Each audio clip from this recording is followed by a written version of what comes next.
time travel. Today I'm going to do some basic lessons for basically people who have probably played the guitar before and would like to learn to play the lyre. And rather than getting into really technical stuff, you can actually strum a lyre exactly like a guitar, and this is not as weird as it seems, because back in antiquity that was exactly what was going on with guitar players. That's where the guitar gets its name from. The guitar was the large lyre played by the professional musicians of ancient Greece, and what they used to do is block certain notes with the left hand and strum with a big plectrum the open strings with the right hand. So yeah, chords and harmony and things were alive and well in antiquity, believe it or not. Although maybe not so much chord progressions back then, more probably strummy drone type things, more like this I would imagine. But for today's little lesson, I'm going to show you the actual chords, and when I'm talking about chords, it's basically like high school harmony. Think of the white notes of a keyboard. Starting on like C, you have a chord C, E, G. That's called chord 1. And the second note of the scale, you have chord 2, like D, F, A. Chord 3, E, G, B. Chord 4, F, A, C. And chord 5, G, B, D. And chord 6, A, C, E. Regarding the actual pitch, I've actually tuned this a semitone down from C because I hate popping the top strings. So I'm just talking about equivalent intervals. So just for the sake of argument, when I say chord of C, it's actually a semitone below that, but just think of it in terms of C. That's really easy to remember. So how do you strum a chord on a lyre like a guitar? Well, you block specific strings with your left hand. So let's have a look at chord 1, how you'd actually strum chord 1. And it would sound something like this. Really nice ringing harmony, you can strum it any way you like. And what I'm doing, I'm blocking, that's string 1, this is string 2. String 2 is blocked with my little finger. My ring finger blocks string 4. My middle finger blocks string 6. My index finger blocks string 7. And my thumb blocks string 9, so that's chord 1. To play chord 2, if you're in the key of C, that would be D, F, A. You have to block a new set of strings. So let's see where they are. This is chord, that's how you'd strum chord 2. I'm blocking with my little finger string 1. My ring finger blocks string 3. My middle finger blocks string 5, my index finger blocks string 7, and my thumb blocks string 8. And there's certain notes which aren't in the chord, this top string here. So when you're strumming across, just try not to strum the top string. Or you can incorporate the top string as like a passing note, something like this.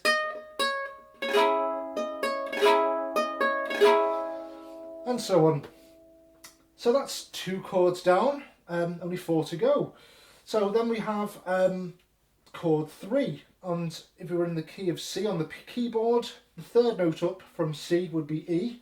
That gives you E, G, B, a minor chord. That's what it sounds like plucking the strings. To block and strum them, it would sound like this.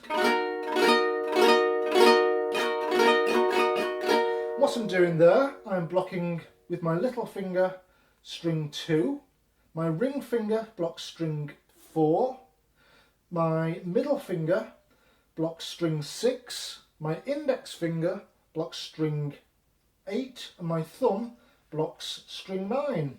So that's chord 3. Chord 4 coming up next, and if you're going to play this on the piano, that would be like F, A, C. And this is what it's going to sound like strummed. Let's just find the correct notes. And again, there's an open string. If you leave it open, it gives you a nice major 7th sound, nice dissonant sound. But for the sake of argument, just don't strum that if you want the regular chord 4.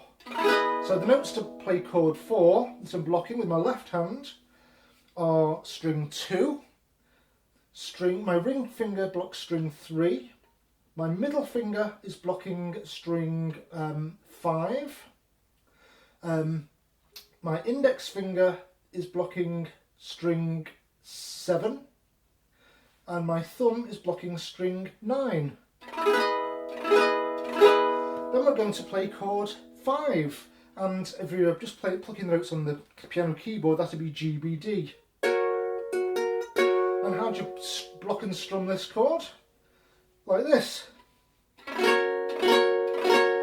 And again, the note which isn't in the chord is the bottom string, so try not to actually play the, sorry, try not to strum the bottom string, or just use it as a passing note.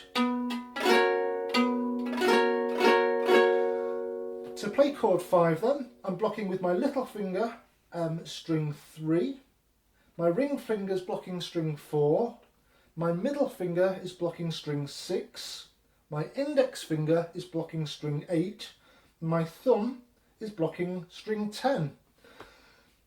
So to play chord 6, the last of the basic chords that you can form a triad on, that you use most in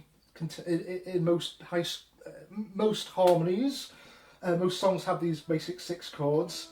That's the equivalent intervals as A, C, E. That's to pluck the notes, and to block and strum them, let's just find the chord shape. Let's have a look here. What's it now? Like that. That's a nice chord 6. And the good thing with chord 6, you can strum all the strings. You don't have to worry about not strumming specific strings. And the fingers to block the strings are my little fingers blocking string 2. My ring finger is blocking string 4. My middle finger blocks string 5. My index finger blocks string 7. And my thumb blocks string 9. And that's the basic 6 chords, and you can find, usually just by experimenting, that just by moving one finger you can get to the other of the 6 chords. Like, so you can go back to chord 1 in that chord progression simply by moving my middle finger from string 5 to string 6. Like that. And so on, and you can find that those basic chord shapes, once you get used to the shape of your hand, just by moving one finger or a couple of fingers, you can actually do chord progressions just like you can find the chord shapes on the guitar. So have fun. So the only disadvantage with these recreated lyres is that it doesn't have a fretboard, so you can't play in different keys. You have to retune every time you want to play a different key. But the same basic 6 note, sorry, this is the 6 chord pattern, chord 1, 2, 3, 4, 5 and 6 applies no matter what key you're in. So yeah, learn the chord shapes and just retune. And yeah, I might do another lesson in the near future on how to play the more authentic ancient Greek style lyres made by Lytherios. And their strings, on the ancient Greek lyre, the strings are the other way around, with the bass string closest. And the reason for that in antiquity is that you could feel the vibration of the instrument better as you're actually playing the thing. And final plug, yes, my book is available from Lytherios.com, and that's how to play more advanced type tunes, the way I play them on my YouTube channel, rather than just blocking and strum. So anyway, that's on Lytherios. I hope that all made sense, and I'll see you again soon. Goodbye for now.